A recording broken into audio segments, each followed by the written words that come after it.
So, welcome to another Kung Fu Talk podcast. Today, my guest is Julian Dale Sifu. He's a sixth generation master of Eagle Claw. He's the first non-Chinese to be accepted into the family in China. Also, experienced and well-versed Chen Tai Chi practitioner and also Qigong for Qigong. He has a school in the UK, England, in Berkshire. And everything else we'll find out today when we talk to Julian Dale Sifu. Welcome to the show. Thank you for being part of this today.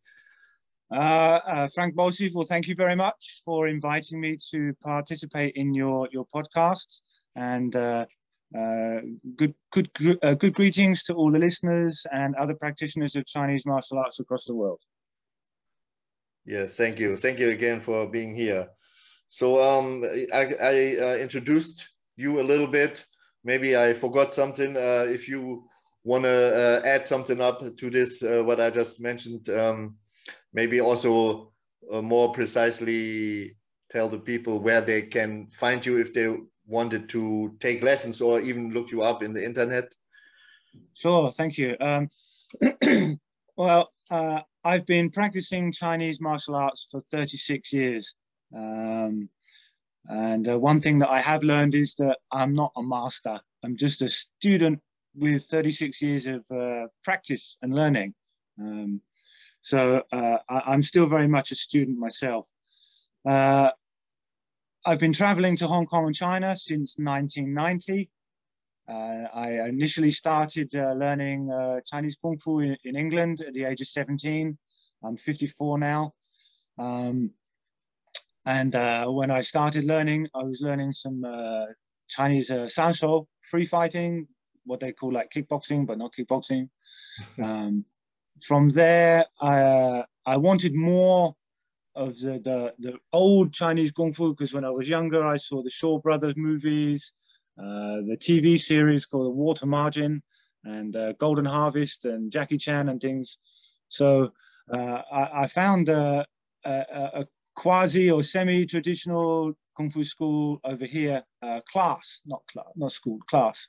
Yeah. And they were teaching Baxiulam, Northern Shaolin, with an eclectic mix of other styles and bits from other systems. So the principal teacher there also learned some Honga, some Chole Fat, Chatsing Tonglong, 7-star Praying Mantis, some Eagle Claw, and it was all kind of in the mix. So I practiced there for a few years, but I wanted to go deeper and more into the traditional complete system.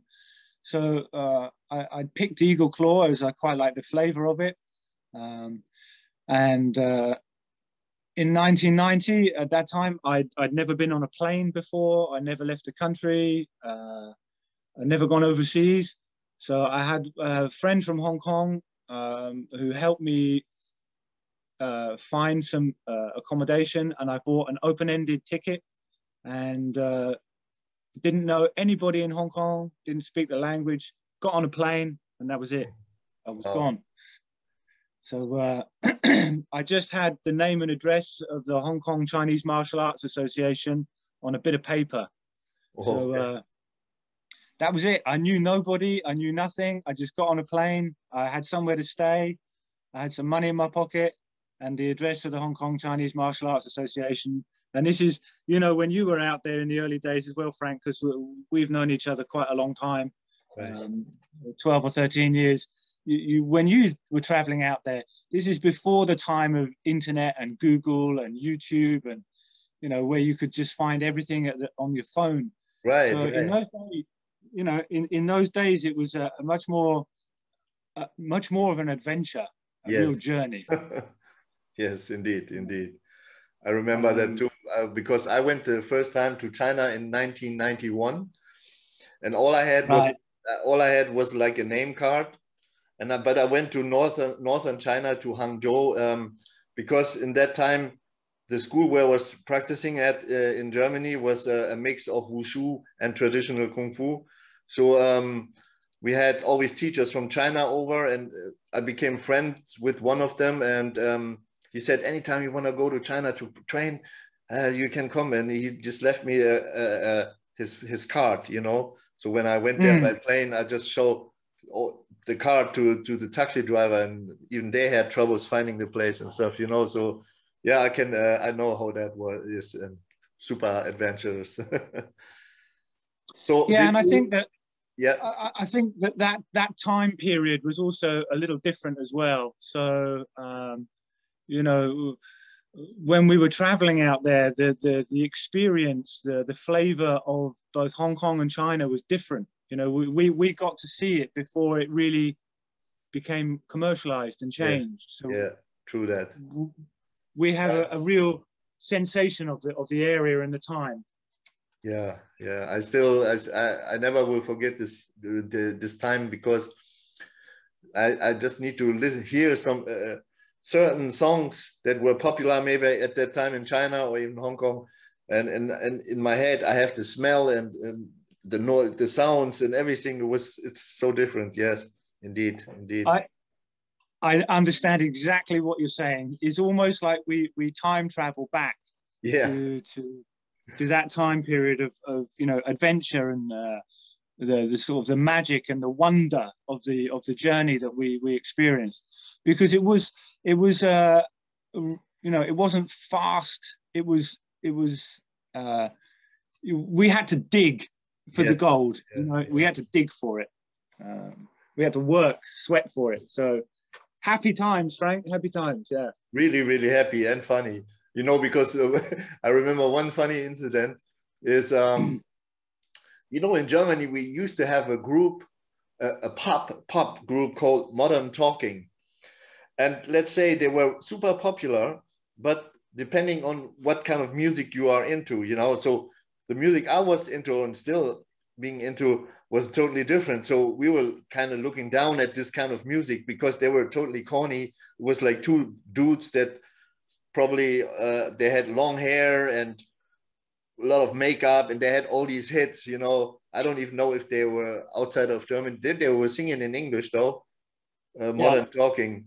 They had like weird songs, and but they were super popular, I think even worldwide. And when I came to China and I lived privately with a family, they always were playing this Modern Talking on a tape, you know, because they thought I would feel home. And I was like, I was super young. I was 19, 20. So I didn't say anything that I don't even like the music, you know. So I always had to listen to Modern Talking while in China, you know. I was expecting traditional Chinese music, you know. Very funny. But yeah. So now when I hear somewhere Modern Talking, I always think about the time in China. So that's crazy, actually. So I think so people, you were saying, if people want to know more about my Kung Fu school, which is England's oldest and only full-time Eagle Claw Kung Fu school, the web address we can maybe put up in the podcast as well, but it's Eagle I will Claw put it in the description as well. Yes. Yeah, thank you. Is eagleclawkungfu.uk. But at the Kung Fu school, we practice Tai Chi and Qigong. We do Fatzan style lion dance. We do obviously the Eagle Claw is the primary system. I do traditional Chinese medicine and Dittar and things like that. So we're a very traditional Kung Fu school. Everything here is what you would expect to find in a traditional Kung Fu school. I'll send you some photos in the meantime as well. But I mean, when I look at the photos of your Mogwon, you know, ours is very similar. Yeah, so we followed the old method and setup. Exactly. Yeah. I would like to go back when you went to Hong Kong for the first time. When you went to Hong Kong and you were sitting on the plane, did you already know you want to learn Eagle Claw, or were you going to Hong Kong with the mindset, I want to find a teacher and learn a style, but not sure which one? I already had the idea that I wanted to pursue Eagle Claw with started and in Hong Kong, because that's the sort of people that I was aware of. Okay. I didn't know anybody there. That's why I just went to found the Hong Kong Chinese Martial Arts Association after searching up and down some streets and trying to find my way around, and just knocked on the door and you've been there as well many times. They got the metal gate in front of the door, and I knock on the door, and the door open. I go, "Hello, can you help me? I come to learn some kung fu." This is so great. And, really, it's really cheesy. You get some foreign guy knocking on the door. "Hello, can you help me? I've come to learn kung fu." So, and that's when I met Master Lung Kai Ming, who's the vice president of the Hong Kong Chinese Martial Arts Association. I also met the now president, Gong Poi Wei. I met Edward Chan, who is the son of the late master Chan Un-jung. And really from there, I started meeting, lots of other teachers and sifus, and I found some descendants of the famous Eagle Claw Grandmaster Liu Famang or Lao Fatmang, because I spend a lot more time in China these days. With Eagle Claw, I speak Mandarin as well as the Cantonese, but I know that most of the listeners here will kind of be comfortable with the Cantonese, especially with yourself as well for all of the time you're in Hong Kong stuff.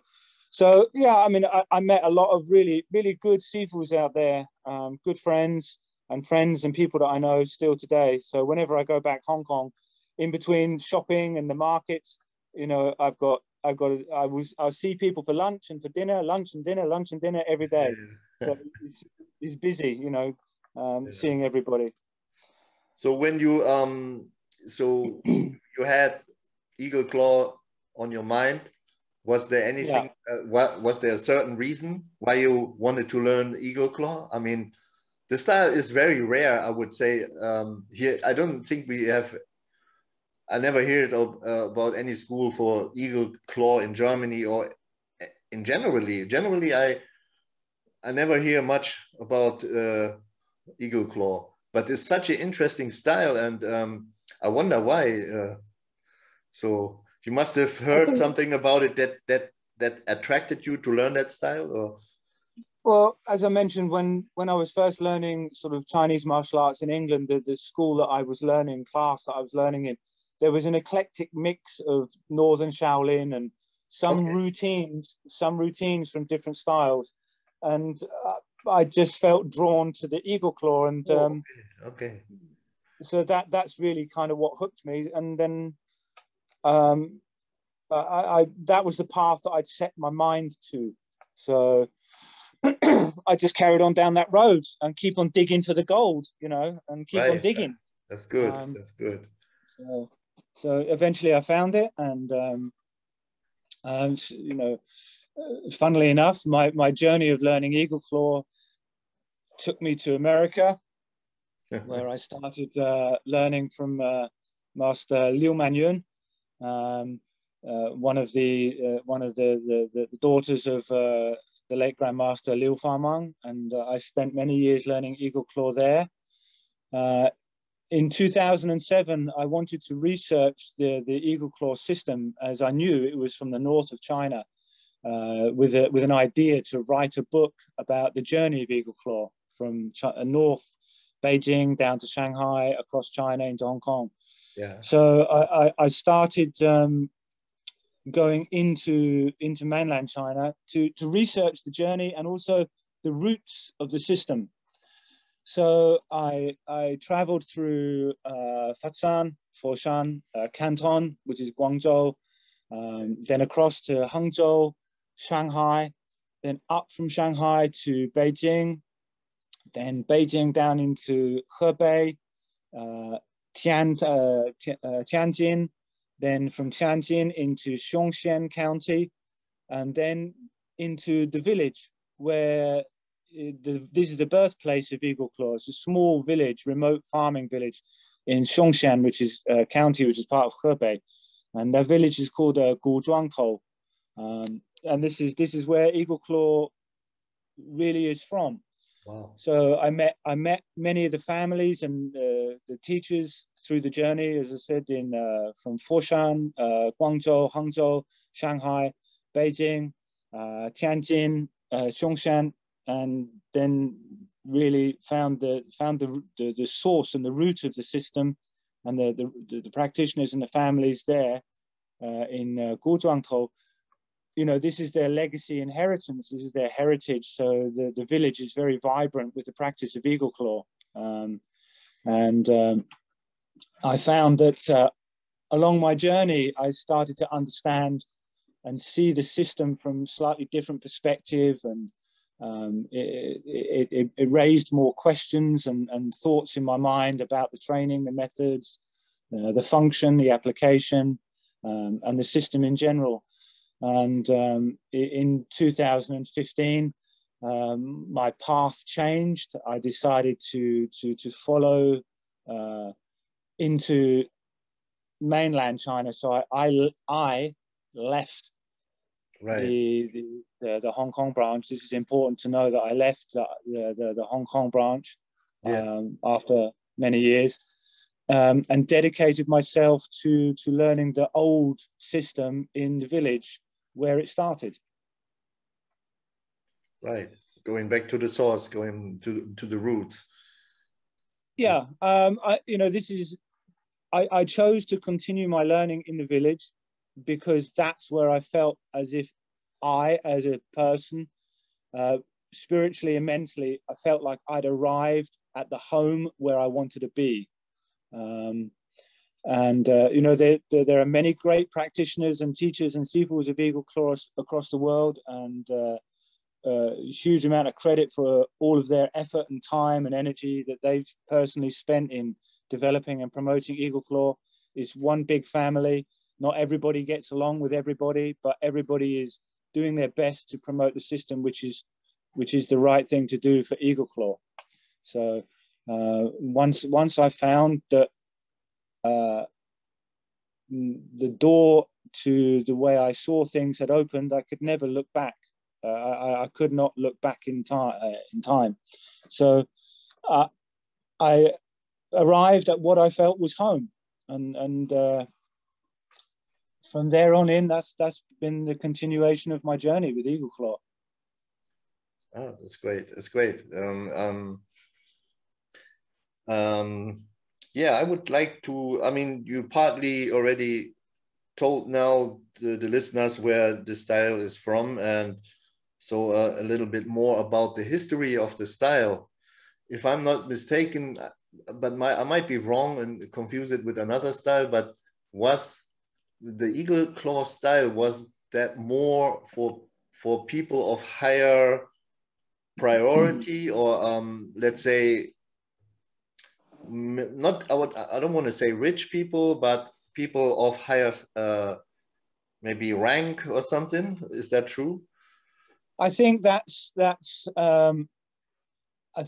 kind of a little bit from the movies, in that you always see in the old sort of movie that they were court officials or high-ranking officers and things like that.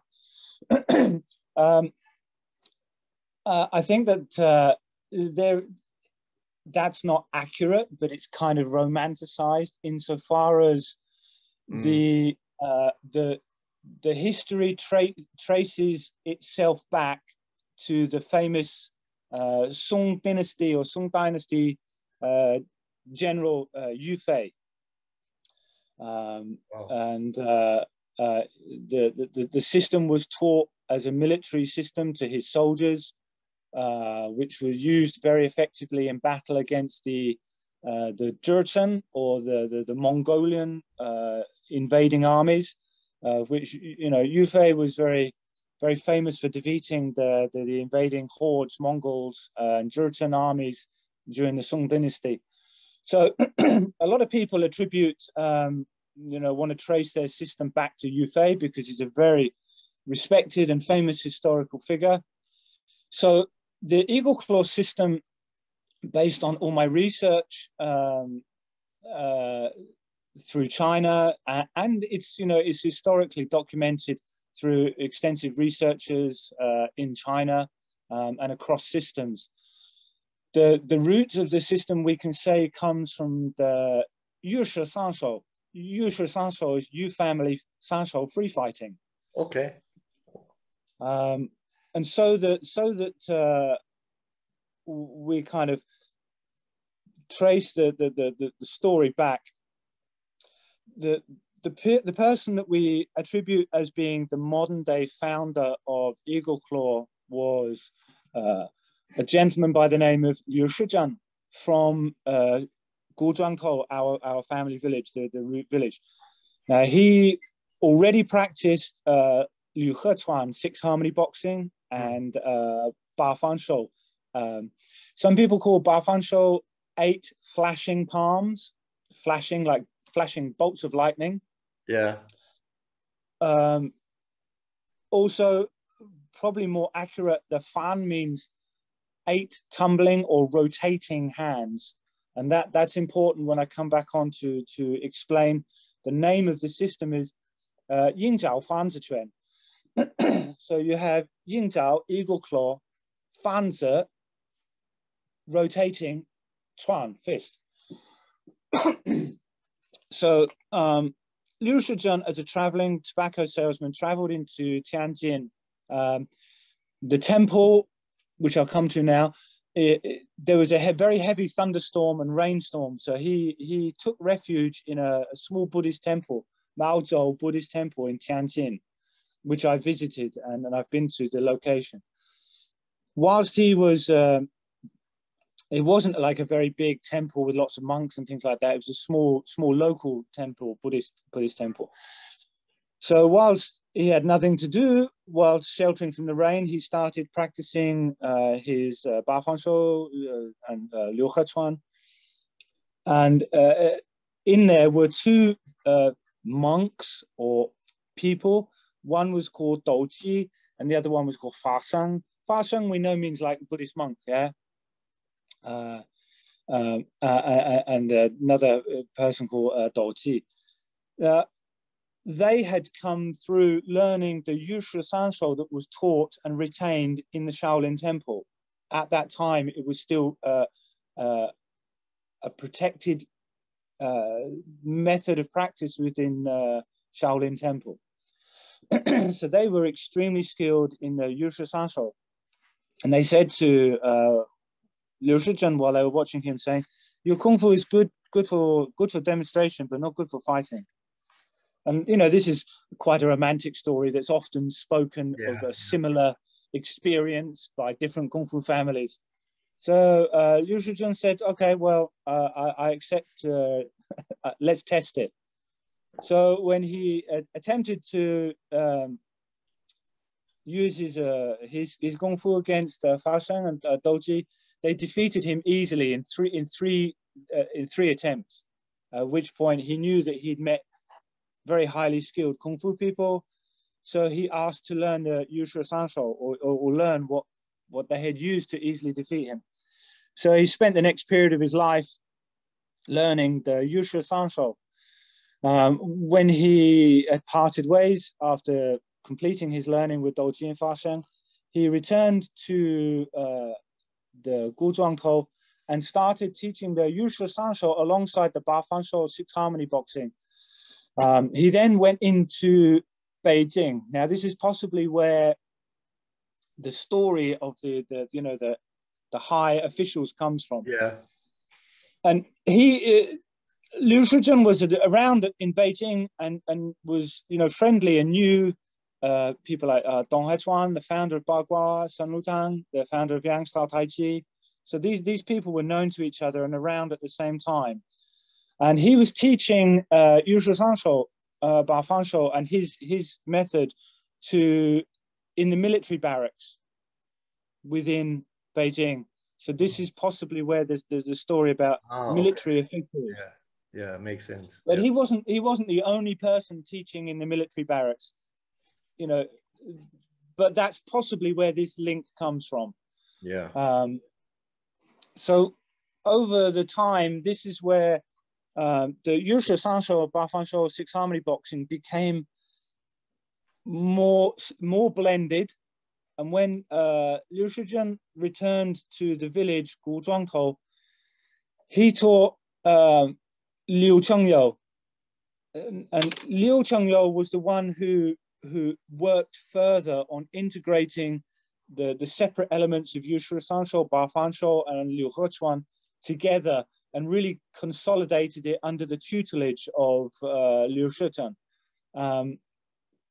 And Liu Chengyou was the person that Liu Shizhen said had truly achieved the highest level of the system, and in some instances, the story says that Liu Chengyou exceeded the level of the functional application between the three systems and unifying them together. He was exceptionally good there. Because in Chinese Kung Fu they talk about the three stages: Mingjing, Angjing, Huajing. Obvious power, hidden power, and then mysterious. Mysterious is that you've fully mastered the hard power, you've fully mastered the soft power, and you're able to transform between all three aspects with no distinction. So the way to see it is that Liu Chengyou had achieved Huajing, transformative, or mysterious. It's not mysterious. It's the ability to transform without the person being able to know what you're doing. Hence, it becomes mysterious how they use the skill on you. So from Liu Chengyou, Liu Chengyou taught his son, Liu Qiwen, and also his nephew, who was Liu Qiwen's sister's husband, Chen Jiping, or also Chen Zicong, who was from a neighboring village called Lilingzhuang. So the system was kept and maintained and taught within Guzhuangtou, but also started to expand, and Chen Zicong were from Lilingzhuang, learned the system from Liu Chengyou. So Liu Qiwen, also called in Cantonese Lao Kaiman, and Chen Zicong, learned the system from Liu Chengyou. Now, I know that you're very aware of the famous Shanghai Jingwu Association. Yes. At the time of Huoyinzha, the call was put out across China to invite teachers to Shanghai Jingwu to help develop and grow the school and the association and promote traditional Chinese martial arts. Many teachers from many styles answered the call. We know the Lo Guan Yu from the praying mantis system came. A teacher, I think, Yip Ting from Mizhong came, and also Chen Zicong from Eagle Claw came down and started teaching in Shanghai Jingwu. So in the first stages of teaching, you have the 10 routines of Jingwu, and from there you can specialize and branch out into Eagle Claw, Praying Mantis, or Mizhong Chuan. And Chen Zicong found that he became very busy, so he asked his brother Liu Qiwen, can you send some students to help me? So Liu Qiwen sent a first set of students down. Liu Zhishang, Liu Jiangwu, Li Baoying, Li Baoying's younger classmate, Liu Famang. So there were students there from Liu Qiwen who came down to help Chen Zicong teach Eagle Claw. And during that time, there was a routine of which is called 两船五十六 or Lin Kuen the 50 roads of eagle claw. So in the heart of the eagle claw system is, in Cantonese, we call it Yaling Bak Kam La Sao, 108 two-man form, Hun Kuen Suplo, the 10 roads of eagle claw, also known as Xingquan. And then the newer of the three is the 50 roads, because the 50 roads was developed in Shanghai Jingwu between Liu Zhishang, Liu Jiangwu, Li Baoying, Lei Peishan, and Tan Zhichong. Now, this statement is made by my family and my Shifu, and this is what they say was told and explained to them by Liu Zhishang, Liu Jiangwu, Li Baoying from the village.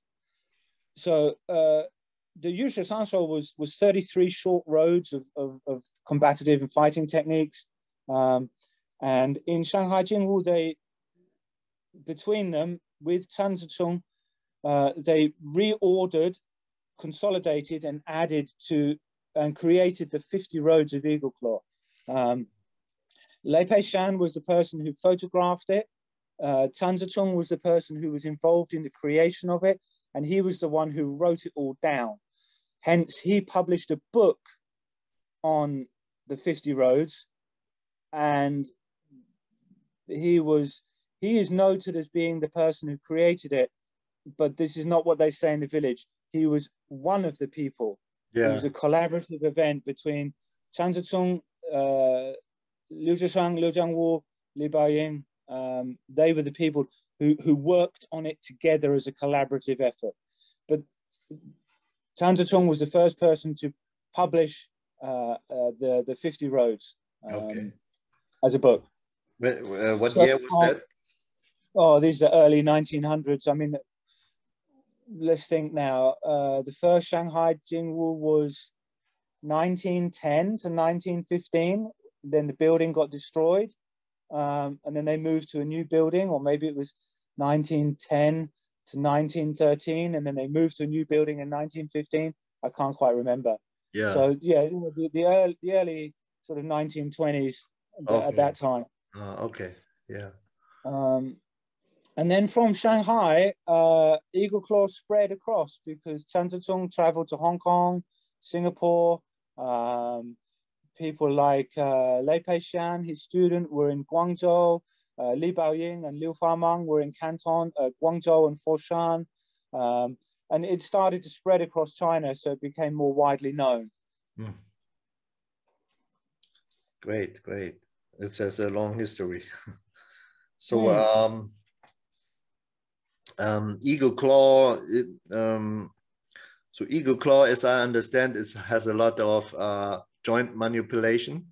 Is that correct? I mean, could you explain a little bit about the technical aspects, the methods or principles of the style itself?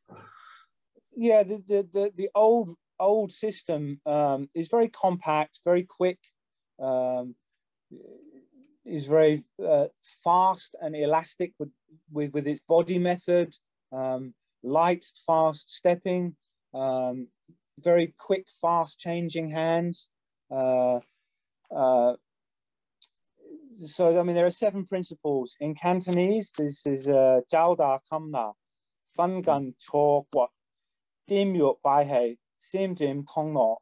So, Zhao Da is to seize and strike. Kam Na is to control and lock. Na. Kam Na is capture and lock. Yeah. Fan Gan is split and separate the tendons. Cho Guat is to break the bones and the joints. Dim Yu, Dim Yu is strike the points. Yeah. Bai Hei is seal the air, seal the breath. Like the Hei is in Hei Gong. Yes. Seal the breath. Sim Jim Tong No, Sim, it means to evade and dodge. And Tong No is to use the ground to use the ground to leap and jump. but it's not acrobatics. Yeah. So earlier we talked about, you know, you mentioned is a very acrobatic system. The old eagle claw is not acrobatic. There's no high jumps and cartwheels and things like this. The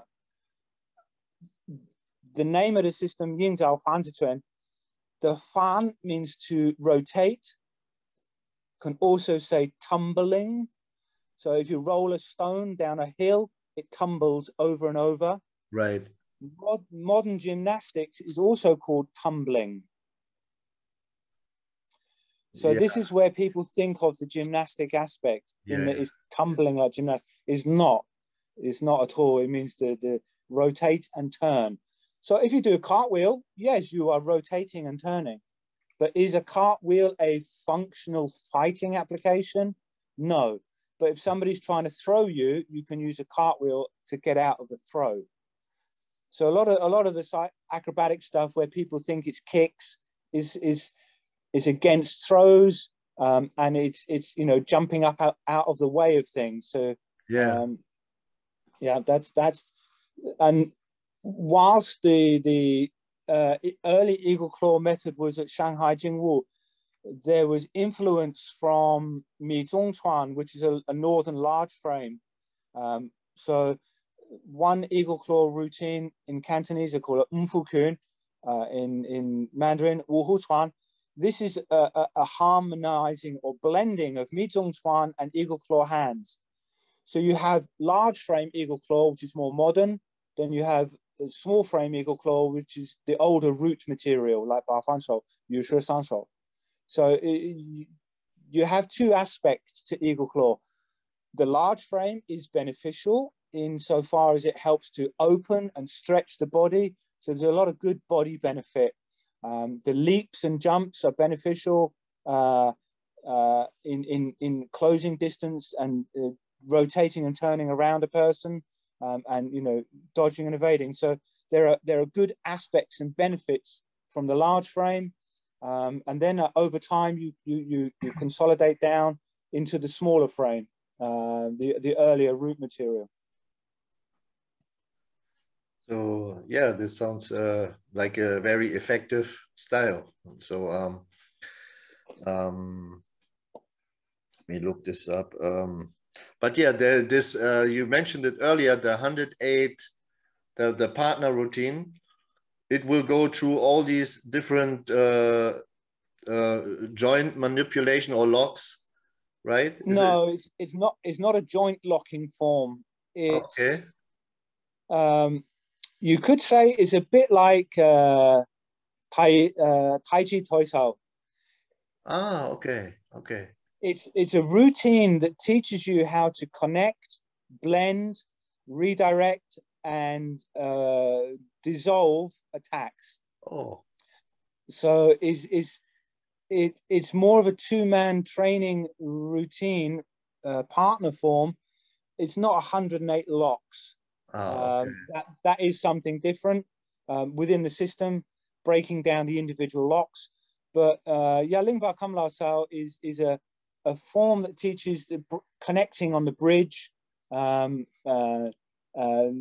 sense, listening skills, and things like that. Okay. Oh. Interesting. Very interesting style. I must admit, I don't know too much about the style, but it has been, it was a long time ago, but I was looking at the joint locks.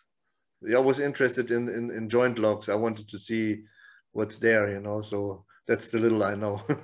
So, yeah, I mean, joint locks, even with your Hongar system, you know, is very rich with a lot of yes. locking and controlling methods. So, you know, it's within most systems. Yes, Eagle Claw can emphasize a lot more. So you've got wrist locks, elbow locks, shoulder locks, neck and spine locks. So, you know, you go through the body, leg locks and things like that. I can imagine you need a lot of strength, finger strength. Do you have like special training methods to to improve that, like grabbing and, you know, I know the Lingung, like we have. You know, we have a lot of Lingung training methods. We practice cotton palm, which is like iron palm, but different. We have lots of exercises for the fingers. There's internal training and external training. You know, you have to condition by strengthening the ligaments, the tendons, the bones, and the body.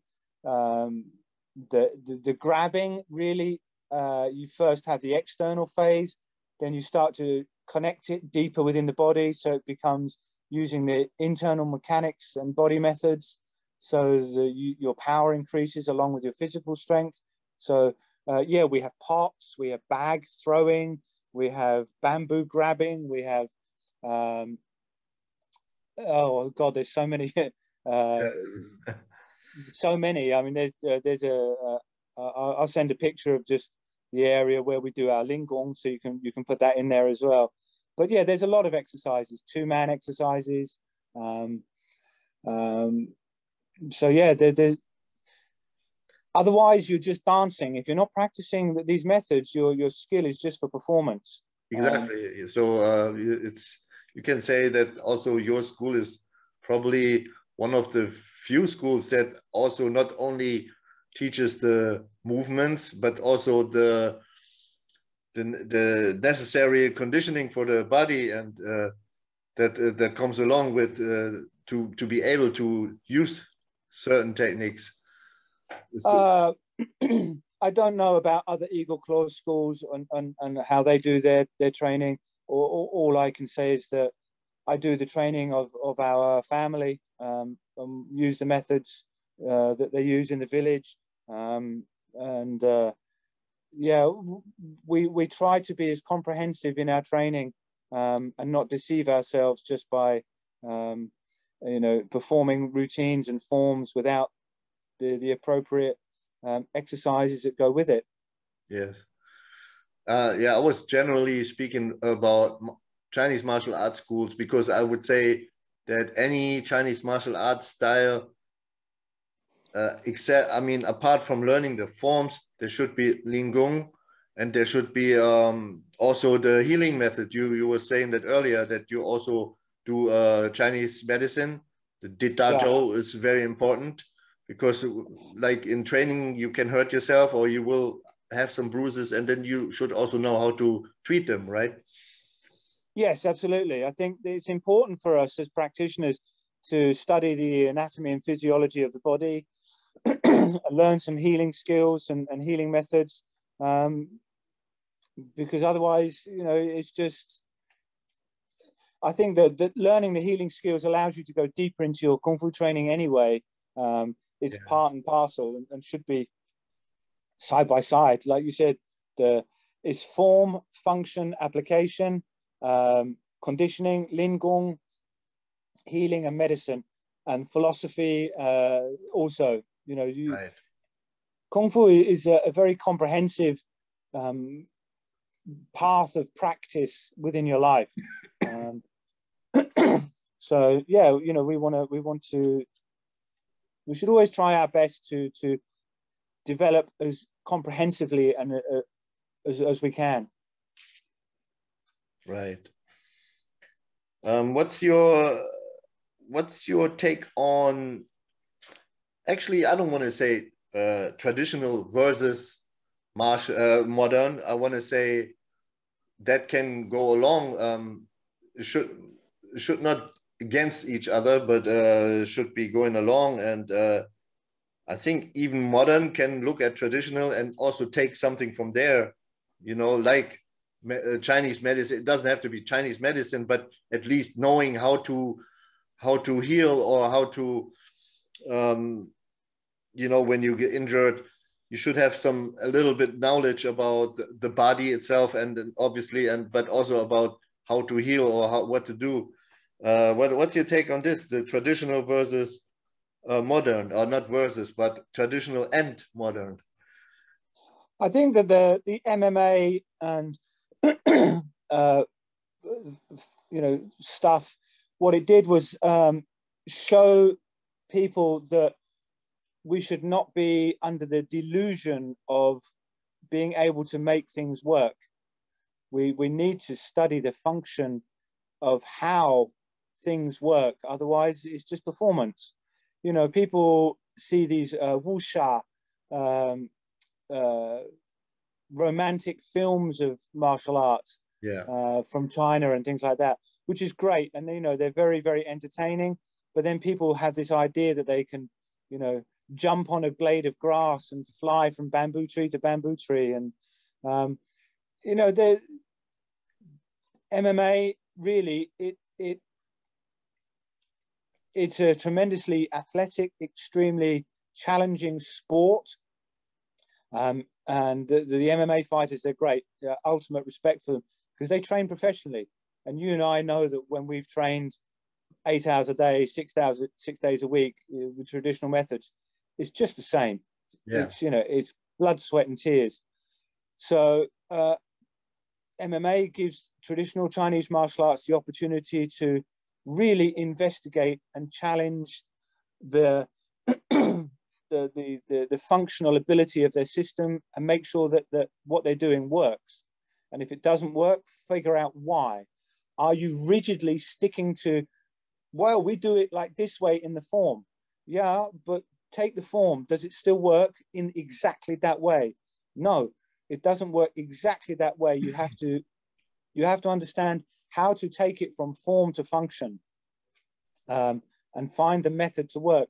So I think that what it does is it makes people look and analyze, or it should make people look and analyze the realistic functional ability of what they're doing.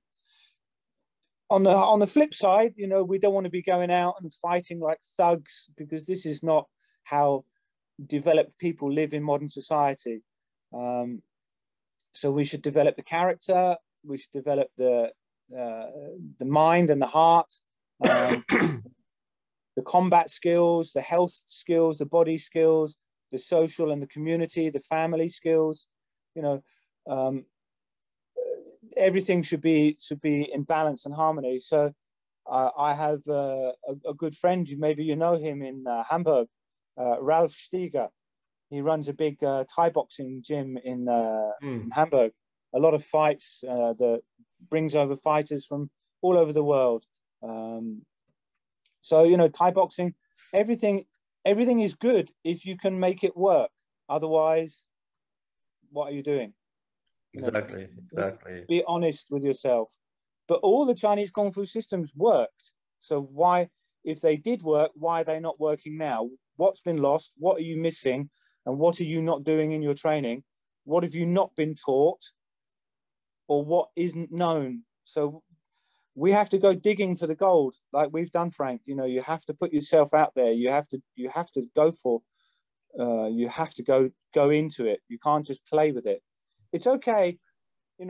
What do people really want from martial arts these days? Some people, they don't want that. They just want the health benefit. They want the community. They want the family. They want the social interaction and the positive experience. So that's good. A Kung Fu school is like an iceberg. You have the tip of the iceberg above the water that attracts people. And over the time, maybe they will dive down deeper and get to the real depth of the system. Yeah. With it, as their experience changes. But as long as we as teachers teach sincerely and completely from the heart and the system to the very, very best that we can, whilst being honest in what we're doing, then it's always going to benefit people. Exactly. I agree totally with that. Totally. It's not all about fighting. It's much more. It's more complex than that. But if you take out the fighting aspect of a martial art, that's why it's called martial arts, right? And absolutely right. Yeah, it used to work before, but maybe at some point things kind of got lost. Maybe it started already before it came to the West, Yeah. In times when you not had to fight with your bare hands anymore, maybe that's also the time when there was like a maybe it became more to keep not, I don't want to say a performance art, but a lot of influence from Chinese opera in some sets. You can even in Honga, like I mean, it's showing respect to Guan Yu or Guan Gong, the Daido, the set. You know, Yeah. when you have some, it's a way of showing respect. But I think there clearly are also some performance, more for performance or showing parts in it, taken into the sets. It's not just purely fighting moves, but also some telling a story, maybe even, you know. So there, at some point there was a change that the conditioning maybe became less, and working on the sets, make it look beautiful, became more important, and maybe that's the time when some stuff got lost, you know, and then the movies helped a lot for that too, you know. Yeah, I agree. But I think that there are still very good teachers out there. Oh, yeah, We just have to go. We have to spend the time and the effort and the energy to you know, find it. If we want to really achieve good kung fu skill, we have to put ourselves out there. You know, we mentioned this in private discussion. Kung fu tourists, all right? Yes, right. You know, they think that because they pay, they can have what they want, how they want, when they want. They go on a 2-week kung fu experience, and now they're a 10-minute master. Okay, you know, the meaning of kung fu is a skill or attribute developed over time with effort. Right. Yeah, it's something that we have to work on over time and put effort into it. And you know, you can't just go and buy it off the shelf. So yeah, I think that you know, if we are to be true kung fu practitioners, that's the way, through time, effort, and energy. Yeah, that's it. I mean, it's in the hand of the teacher, or in the hands of the teacher, to make sure that the style not becomes pure performance art, or it's so much more the cultural aspects, the philosophy of a style. There's so much to learn, and it's something that adds up to a life, you know. It's, in my opinion, also more than a hobby, or you cannot call it a sport. It's just much more than that, and that's the difference. Agree. And if you just take out the fighting aspect, it's not wrong to look at stuff like boxing or wrestling or MMA. There's nothing wrong with it. The masters always try to improve the style. You know, it always has been like that before as well. I mean, talk about Hunga, Wong Fei Hung, cross-trained or exchanged with other masters a lot, and took from other styles things into the Hunga style, you know. So yeah. So we touched on it a little bit earlier, and I forgot to mention it in the discussion. That you in your opening piece, that you said that I was the first Westerner to be accepted into the family in mainland China. This is true. This is a fact. I went through the Baisha ceremony with my teacher Chen Junxin in Guzhuangtou in 2018,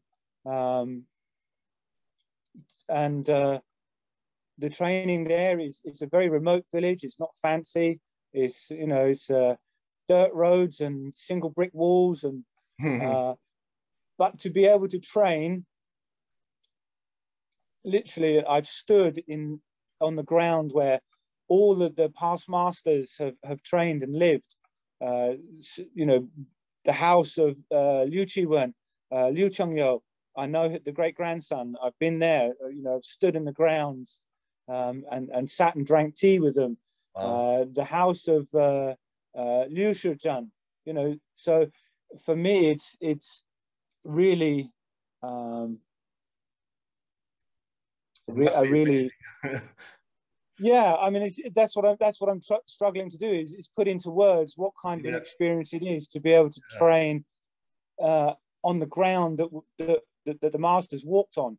You know, it puts me in a place of, well, yeah, very, very special place.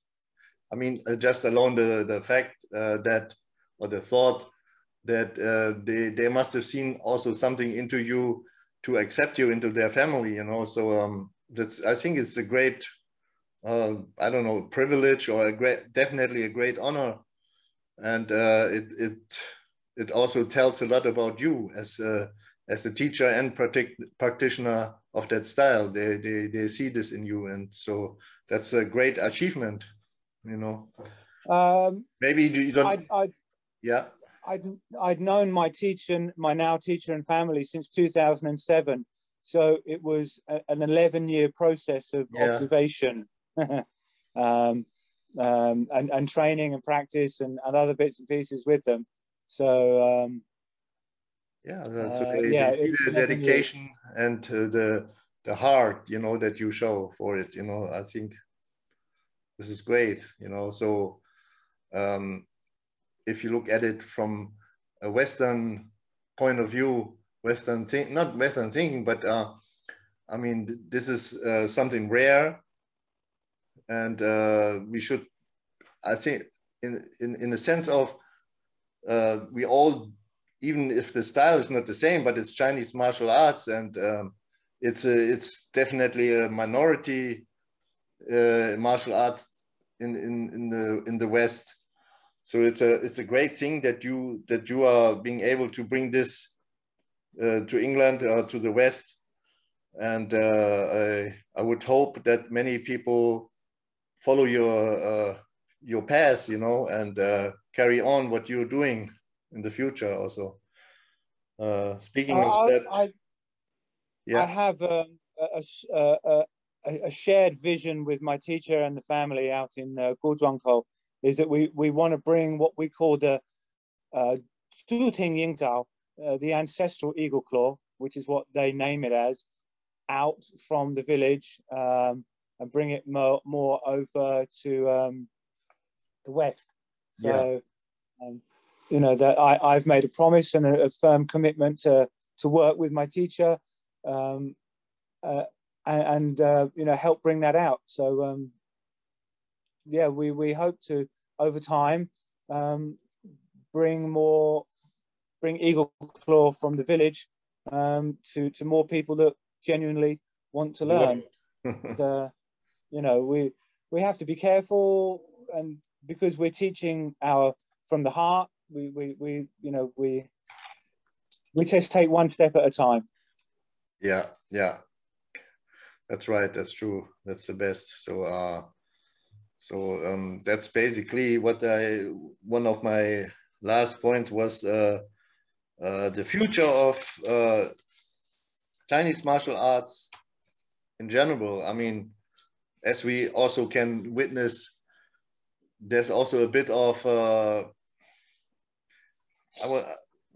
I'm trying to find the right word, but if you now go to Hong Kong, I can see it sometimes on the comment section in YouTube videos. You know, I have a YouTube channel, and a lot of time I get kind of bad comments from mostly Chinese-speaking people. I'm not sure where they're from. It could be Malaysia, Singapore, Hong Kong. I'm not too sure from mainland China, because if I'm not mistaken, it's hard to get YouTube there, right? Kind of blocked there. Yeah. So, but there's a lot of times that I have Chinese written comments, and then they always say, yeah, but that doesn't work in MMA and stuff like that. And obviously these are young people in China. What I want to say is that with this, also in Hong Kong, when I look at it, there's not too many young people practicing traditional Chinese martial arts anymore. Some do when they are kids because the parents put them there. They want to have the nice costumes and learn some lion dance. But later when they get older, they will stop most of the times. So what's the future? What will the future will be related to Chinese martial arts? What do you think? I think that the boom years of Chinese martial arts has passed. Yeah. You know, that was the if you like, the Bruce Lee years. Yeah, yeah. The 70s and 80s, those were the boom years. And with all fashions and all, you know, things, the latest fashions take over. MMA, you can learn quick, you can get good quickly. You know, it's one, it's fashionable. Two, it's people can use it quickly. That's, I think, the complaint about Chinese Kung Fu is the way it's been taught, with a little bit of secularism, protectionism, and some of the closed-mindedness of people. That, oh no, you can't learn that, it's a secret, or you know, you're not ready to learn that. It's like, if you're teaching, teach it right from the beginning, so that the system doesn't die. I know that a lot of the old masters say, oh, I will take it to the grave, you know. Well, my personal view on that is, how do you think the previous generations are respected if you die and take everything to the grave? It's dead with you. And all the previous generations that put in the blood, sweat, tears, and time into developing the Kung Fu, it just died with you. To me, that doesn't respect the past masters at all. So people want to get fit, they want to look good, and MMA and modern sport martial arts, it gives them all that. It does give them, you know, quick, good, functional fighting skills. But Chinese Kung Fu has a huge amount of good, functional Kung Fu fighting skill in it. But it has to be taught. You hold it back, you kill the system. Exactly. And you kill the reputation of Chinese Kung Fu. Yeah. I don't like to dwell on too much on the Bruce Lee thing. He said, you know, reject what, absorb what is useful, reject what is, you know, not useful. Well, stuff's not useful until you understand it. When you understand it, and when it's taught, then it becomes useful. Otherwise, why would it have been designed? What was its purpose? You don't design something for no purpose and no function. So all the Chinese Kung Fu systems, they have functional skill within them. You just have to find how to make them work. And fighting is messy, it's dirty, it's quick, it's instant. You've got to find how to make your Kung Fu skill work in that way within your system. Stay true to your system. Find it, figure it out, speak to people, research, investigate. You know, don't just sit on the words of the past. You know, make the system functional and live for today. Exactly. Yeah. Yeah, I think that's a great word to end this for today. Thank you. For all the many teachers out there and practitioners and people that are interested in martial arts, Chinese martial art, that is, because it has so much that that some people or many people don't even know about, you know, it's the fighting aspects is all there. It just needs to be discovered and need to be trained properly. So it's not MMA. I mean, it has a different purpose anyway, you know. MMA is MMA, Chinese martial arts is Chinese martial arts. There's no need to say this or that is better, or Chinese martial arts not designed to step into the octagon and fight there. It's self-defense. It has fighting techniques, also offensive fight techniques, but in a different environment, in a different situation, it's reacting. It's not in the sense of standing in front of each other and someone say, fight. You know, this is kickboxing, this is MMA, this is Thai boxing, and this is also realistic fighting, obviously. And the methods, the training methods of these styles are something everyone also should look into it and not ignore it, you know, because that only will improve the fighting aspects of Chinese martial arts as well. Having said that, there's so much more than this in Chinese martial arts, like Chinese medicine, the philosophy, the culture, the history, the family, you know. So, and I hope that people like you, Sifu Julian, and also me and others can help to show it to the world and make sure that this will continue after us, you know. So for the I think that's true. All we can do is teach sincerely, authentically, from the heart, pass on honestly what we've learned, help to develop our students, make sure we have happy, well-rounded, emotionally intelligent, emotionally aware, good character students, and be positive contributors back to society and humanity. Yeah, exactly. So it's been such a pleasure talking with you, Frank, and thank you so much, Frank Sifu, for inviting me to be participate in your podcast.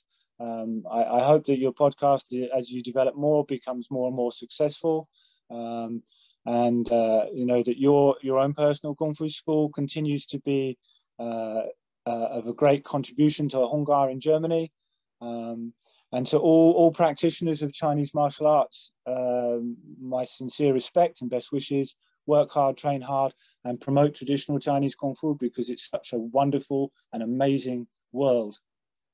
Absolutely agree. I thank you for taking the time to take part of this. You know, it's just the beginning. I was thinking to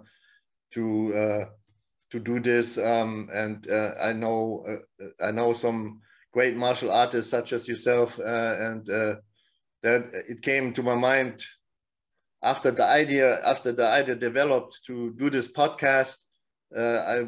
You were one of the early persons to think about that. I thought about to invite, because I know you do this rare style of martial arts, the Eagle Claw style, and I wanted to make sure that people know more about it. And I hope I kind of had the good questions for you to give you the chance to explain the style more, and the history, the technical aspects. And so, yeah, thank you again for doing this and being part of this. And it was a great honor to have you on this.